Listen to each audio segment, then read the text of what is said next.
I recently witnessed the future of women's soccer in America live and in living color. And with all due respect to the Tampa Bay Sun of the USL Super League, it's not you. Well, at least not yet anyway. I believe in you, but Rome wasn't built in a day, and neither was women's footy culture. I'm talking about the NWSL's Kansas City Current, who have quite possibly the best American women's soccer game day experience you can possibly have in 2024. And it all starts with their gorgeous stadium. This is the Away Day review of the Kansas City Current and CPKC Stadium. Now, quick disclaimer here before we go. The clips you'll see are from the September 28th game between Kansas City and Gotham FC. That was the one that I was at.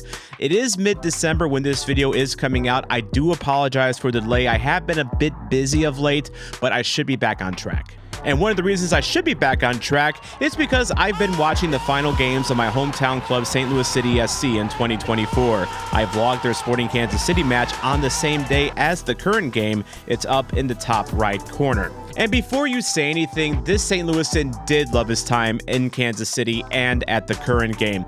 And most St. Louisans should not find that controversial, despite the interstate rivalry that does exist between our two cities, because we don't have an NWSL team yet here in St. Louis. Well, not yet anyway. If you haven't watched any of my Away Day reviews yet, I grade the game day experience based on 4 different categories: stadium, game quality, value, and vibes on a scale of 0 through 10.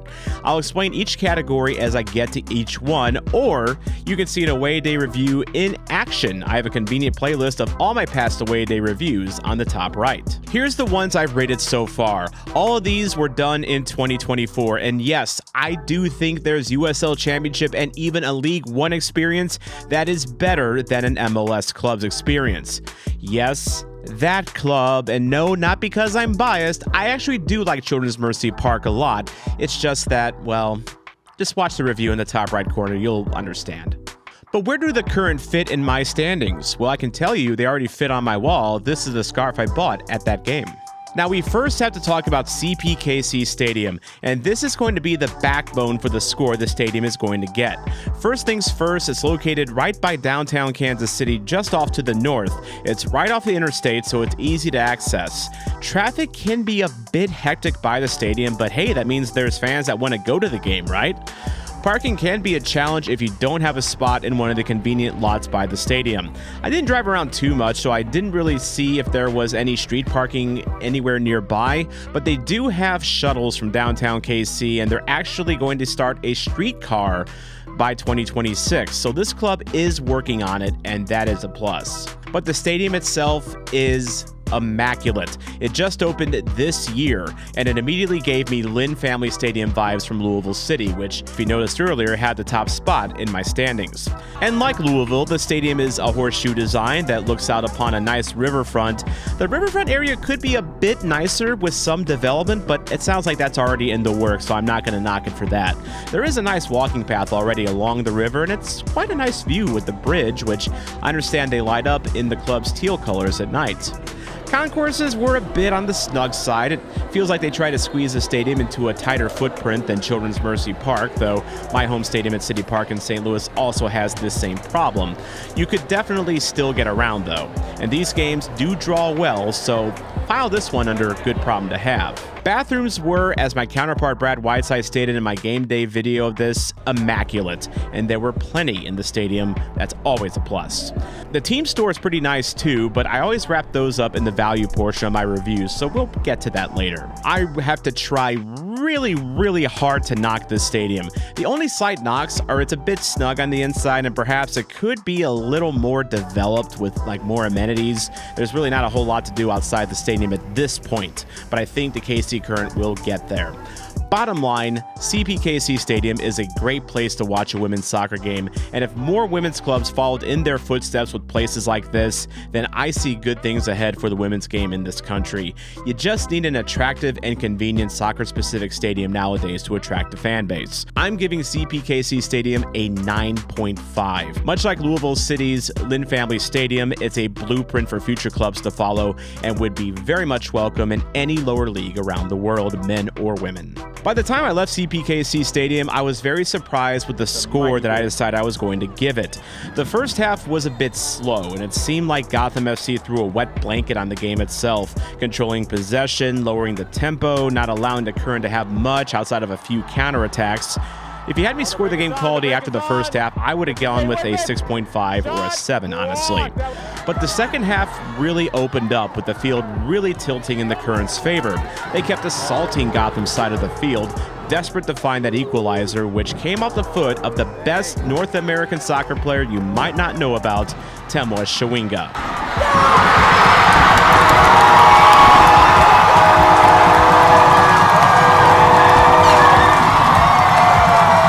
And let me tell you about Shawinga. A couple weeks after the game I went to, she broke the NWSL single-season scoring record with her 19th goal of the season. This goal you're seeing here was her 19th. The one you saw earlier at the game was her 17th. And as much as we may hate to admit it, there are players in this game that we would pay extra money to see because it's them. They're the best at their level of the game. We know all about Messi Mania in America. I know how Inter Miami games are always sellouts no matter where they go because of Messi, because of Luis Suarez, Jordi Alba, Sergio Busquets. And lower league clubs also have their standout players that rise above the rest, and they do become attractions in of themselves. And while the KC Current do have a lot going for them right now, Temwa Shawinga is an attraction in of her own right. This was in the last minute of stoppage time, and just look at her hustle.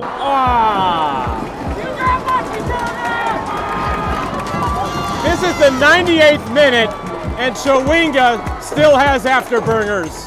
But beyond Shawinga, the KC Current and Gotham FC match was honestly just a very well-played match. Quite honestly, it might be the best women's game I've ever seen live, and I've seen a few of them. This was a battle between two of the best clubs the NWSL have to offer, number 3 at number 4's home, and it lived up to the billing. And despite the 1-1 score, the exciting finish made for a fun watch. So I'm giving this one an 8, and this comes from someone that already does like the women's game. It's a bit more methodical than the men's game, but it can be every bit as physical and exciting. These ladies balled out today. This is the one blemish on the Current, and really it's not the worst. Let's start with concessions on this one. All right, this is a beer at the KC Current game. As you can see, not the biggest cup. How much do you think this beer costs? If you guessed $14, you'd be correct. America. Souvenir sodas, which do come with free refills, are $8. That's not terrible.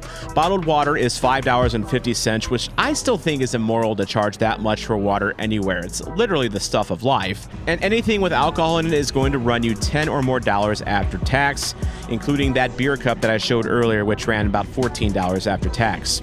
I get that this is how teams make money, with food markups and concession markups, but there's a line between making a profit and taking advantage of consumers, and sometimes teams stray from that line a little bit too far. But do the Current stray off that line too far? Well, I'm going to give you an argument in a little bit why maybe they don't. Okay, my soapbox is over. They also had plenty of places to get merch, and they had a good variety, but the pricing on things was a bit on the high side. $95 for a base jersey, and to have a player's name on it was an additional $35. I get pricing hockey jerseys over $100, but soccer jerseys don't require as much material cost. A basic white t-shirt costs about $40, this scarf about $35. If this teal bucket hat were less than $45, I might have bought one. But I can't complain too much though, and here's why. Ended up with a lapel pin, as I do at every match. Also this scarf here as well, I did go ahead and buy. Shout out to the lady at the checkout desk, because I think she saw my media credentials and she gave me a big discount. So like, I mean, that's not going to hurt the value score, let's just put it that way. The other thing that redeems the value score is the fact that everyone in the stadium is wearing KC Current merchandise. Just about everyone. They clearly have built up a solid fan loyalty, and if these prices are what their fans are willing to pay, then I guess I can't really knock the pricing of merch too much if the pricing meets the demand. And there was still about 10,000 or so fans there, which also means ticket prices were a bit on the high side, but again, supply and demand does go into effect here. So I can't hamper this score too much. Clearly the Current are doing something right with this kind of fan support, as you'll see in a bit. And sometimes when I do these value segments, I do kind of feel like an old man shouting at the clouds. It's a good product you're paying for, and enough people are clearly buying into it. In the interest of disclosure, I did have media credentials and a parking pass, and my friend Brad had a friend give him a ticket for free. So between that and the discount I got at the merch store, I really can't score this any less than a 6.5. Maybe that's a bit too low with that argument that I made. Let me know in the comments if you feel I'm being unfair. You know what makes me happy at footy matches? Seeing thousands of people that are actually really excited and really happy to be there. And you know what I'm talking about. There's a casualness to American sports fan culture among other sports. There's games that you've gone to, baseball, hockey, football, where people just kind of show up, they sit down, they drink a couple beers, they relax, maybe kind of half pay attention to the game, pay attention to their phones, pay attention to their running kids, they get up and down during plays. But these KC Current fans absolutely understand the plot, and they absolutely love being at CPKC Stadium. They're engaged in the game, they react whether calls don't go their way, sometimes quite loudly. Really, dude? That's getting crazy. Yellow card for Chewinga. He's not happy about it. Hey, Ref, what are you doing? You haven't done anything right all game, Ref! But they're also eager to cheer their team on when they're fighting for the tying or game-winning goal. I picked up a real sense of love from these Current fans toward their club. Like they know women's soccer isn't the belle of the ball, but that's okay because the Current is theirs. Now, are you a Sporting Kansas City fan? I am not nearly as much as a KC Current, but I do appreciate Sporting. Interesting. Okay, so why the Current more than Sporting KC? Well, I just really have a love for women's sports. My mother was an athlete, never professional, but she played indoor soccer. Never really had the chance to play on just a women's team. Always had to play in mixed teams. She played softball over in Japan when my father was in the Air Force. So she has always been a big, strong proponent of, quality in women's sports, and has really been a big champion for me in becoming my own champion for women's sports. And the Teal Man was correct. When I went to hang with the Blue Crew for the second half, everyone was vibing. They chanted along with the songs while the capos and the drum lines kept the energy flowing. And I'll hop back to my original point on value. I didn't see a single Messi jersey inside CPKC Stadium, not one. And that is astounding. Everyone was wearing Current garb. Much respect. This club has managed to build a very loyal following with their fans, and that was certainly reflected in the game that I went to. And it reflects something I've noticed in America. If you enjoy women's soccer, you really enjoy women's soccer, and you doggedly back it. The only thing knocking down the score a bit was that there were some noticeable areas with empty seats. I was a bit surprised because this club always sells out their games. Like literally every single game is a sellout this year. But I wonder if the awkward start time of noon on a Saturday played into that a bit. People do have things to do on the weekend during the day, but I also wonder if the time was to help Sporting KC fans enjoy their derby match in St. Louis that night. Overall though, you're going to have great vibes at a KC Current game. I have no doubt of that, and that's reflected in the score of 9 out of 10 that I am giving it. And take a look at these updated standings. Louisville is known as the King City, as it was named after King Louis XVI of France. Well, our king now has a queen in the KC Current. Both sit tied at the top at 33 out of 40. And as I reflect on that, that's a very appropriate score. So like in Louisville, there is a strong current, see what I did there, of positivity at CPKC Stadium, with a fiercely loyal fan base and great riverfront stadiums to play at that hold about 11 to 12,000 fans each and are located near their downtown cores, which is always a plus. And to me, both Louisville City and the KC Current represent the blueprints for other clubs to follow at their level, be it the USL Championship, hell, even the USL Super League or other NWSL teams in the future. This is the model you need to be following. See? A St. Louisan can be positive about Kansas City soccer. A lightning bolt's going to hit me any moment, isn't it? But what did you think of this review? Did you think I was piling on the praise too much, or do you think I was too critical on things like value and amenities? And have you been to a KC Current game? Are you a KC Current fan? If so, share this video to anyone who might be considering going or may want to hit up a Current game sometime, or your fellow Current fans. Let me know in the comments below what you thought, and make sure to like and subscribe to this channel for more away day reviews like this. Also, consider joining my 99 cent a month supporter section to help me get to more games like this. Every little bit helps, and I'd love to hit up some playoff soccer games, be it MLS, USL, or NWSL. This is your soccer zombie, Tom Franklin, and this is actually my second video on the KC Current I've done in the past month. The first one was your more typical game day vlog that I did of this very game. That video was part 1 of my 2-part Missouri doubleheader, and you can relive it right up here. It even includes that Temwa Shawinga moment. You know the one. She's good.